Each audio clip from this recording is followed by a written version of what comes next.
ඔයාලට හැමෝටම ආයුබෝවන්. අද මම කතා කරන්න යන්නේ පාපුව මාරු කිරීම ගැන.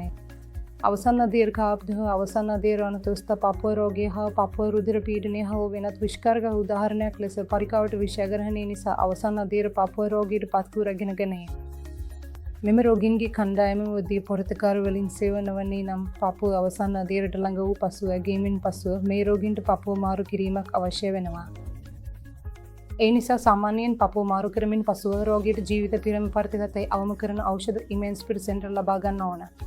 ඒ නිසා සෑම විටම ආසාදන අවදානම තියෙනවා. මන්ද පාපුව යන පරිසරයට සජීවම් නිරාවරණය වෙන එකම අවයවය නිසා.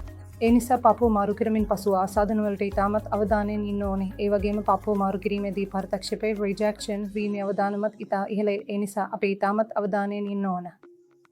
පාපුව මාරු කරමින් පසුව රෝගියට නතර නිරීක්ෂණය අවශ්‍ය වේ. ඒ නිසා අපි පාපුව මාරු කිරීම උදව්වන් රැගෙන 100කට වඩා වැඩි සංඛ්‍යාවක් බේර ගන්න හැකි වුණා. ඒ රෝගීන් පාපුව මාරු කරමින් පසුව හොඳින් ජීවත් වෙමින් සිටින්නේ. ඔවුන් නිතරම අපි හෝ අනුගමනය කරමින් සිටිති. ඔවුන් හොඳින් සිටින අතර අපට ඔවුන්ගේ ජීවිත කාලය දිගු කරන්නත් පාපුව මාරු කරමින් හොඳ ජීවන තත්ත්වයක් ලබා දෙන්නත් හැකි වුණා.